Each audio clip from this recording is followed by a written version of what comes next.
प्यारे बच्चों, आज हम पढ़ेंगे एक नया पाठ जिसका शीर्षक है अब कहाँ दूसरे के दुख से दुखी होने वाले, और इसके लेखक हैं निदा फाजली।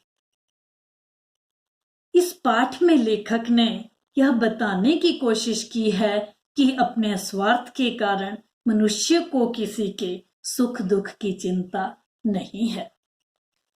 पाठ में विभिन्न प्रसंगों के आधार पर निदा फाजली जी ने यह स्पष्ट किया है कि सभी को इस धरती पर रहने का पूरा अधिकार है। स्वार्थी प्रवृत्ति ने मानव को इतना अधिक लालची बना दिया है कि उसने अन्य जीवधारियों को इस धरती से बेदखल ही कर दिया है, यानी दूसरों के सुख दुख से उसे कोई भी सरोकार नहीं। बाइबल के सोलोमन को कुरान में सुलेमान कहा गया है। ये ईसा से 1025 वर्ष पूर्व बादशाह थे तथा पशु पक्षियों की भाषा भी जानते थे। एक बार अपनी सेना के साथ जाते समय उन्होंने घोड़ों की टापों से भयभीत चींटियों की बातें सुनी। सुलेमान ने चींटियों से न घबराने को कहा। चींटियों ने उनके लिए ईश्वर से दुआ की और सुलेमान अपनी मंजिल की ओर बढ़ गए। सिंधी भाषा के महाकवि शेख अयाज ने अपनी आत्मकथा में लिखा है, एक दिन उनके पिता कुएं से नहाकर लौटे और खाना खाने बैठे। तभी उन्हें अपनी बाजू पर एक चिमटा रेंगता हुआ दिखाई पड़ा। वह भोजन छोड़कर उठ खड़े हुए। जब माँ ने बिना भोजन किए उठने का कारण पूछा तो वे बोले, मैंने एक घर वाले को बेघर कर दिया है, उसे उसके घर छोड़ने जा रहा हूँ। बाइबल और दूसरे पावन ग्रंथों में नूह नामक एक पैगंबर का जिक्र मिलता है। ऐसा कहा जाता है कि एक बार नूह के सामने एक घायल कुत्ता आ गया। नूह ने उसे दुत्कार दिया। दुत्कार सुनकर कुत्ते ने जवाब दिया, ना मैं अपनी मर्जी से कुत्ता हूं, ना ही तुम अपनी पसंद से इंसान हो। सबको बनाने वाला ईश्वर ही है। नूह ने जब उसकी बात सुनी तो बहुत दिनों तक रोते रहे। महाभारत में अंत तक युधिष्ठिर का साथ देने वाला भी एक कुत्ता ही था। दुनिया के अस्तित्व में आने का वर्णन विज्ञान और धार्मिक ग्रंथों में अपने अपने तरीके से मिलता है, परंतु यह सब जानते हैं कि पशु पक्षी, मानव, नदी पर्वत, पहाड़, समंदर आदि सभी का इस धरती पर समान अधिकार है। पहले पूरा संसार एक परिवार के समान था, परंतु अब मानव ने अपनी बुद्धि से बड़ी बड़ी दीवारें खड़ी कर दी हैं।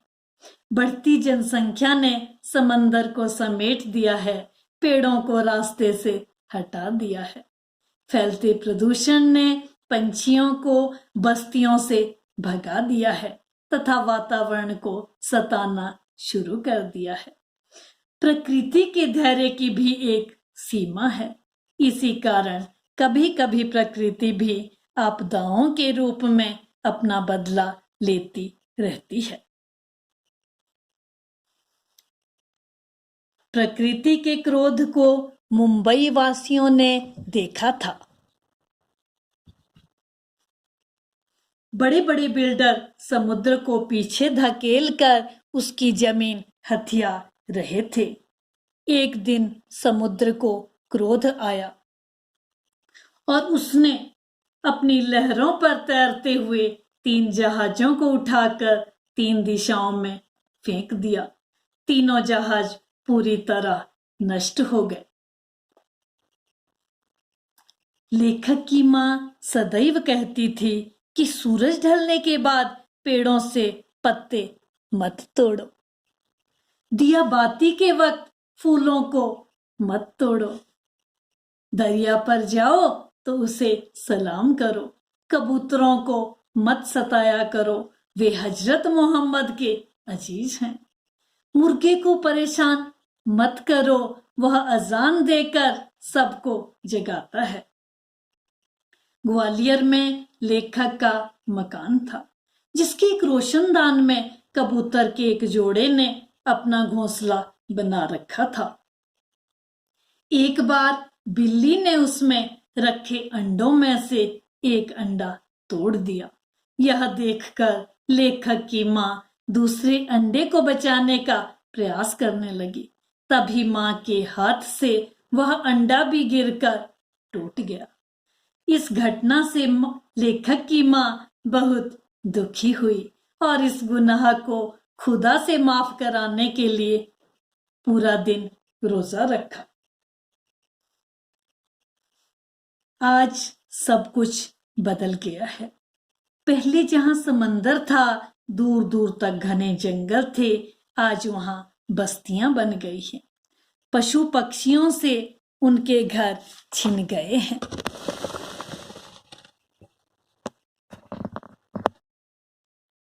वर्सोवा में लेखक के फ्लैट में 2 कबूतरों ने घोंसला बना लिया है। उनके बच्चे अभी छोटे हैं। बड़े कबूतर उनके लिए दाना लेने कई बार आते जाते हैं। वे कभी कोई चीज गिरा देते हैं और कभी लाइब्रेरी में घुस जाते हैं। लेखक की पत्नी ने तंग आकर खिड़की पर जाली लगा दी है। खिड़की के बाहर अब दोनों कबूतर खामोश बैठे हैं, परंतु ना अब सोलोमन है जो उनकी जुबान को समझकर उनका दुख बांटे, और न लेखक की माँ है जो इनके दुख में सारी रात नमाजों में काटे। उम्मीद करती हूँ कि आपको पाठ समझ आ गया होगा। अपनी वाणी को विराम देती हूँ। स्वस्थ रहें, सुरक्षित रहें। Thank you boys.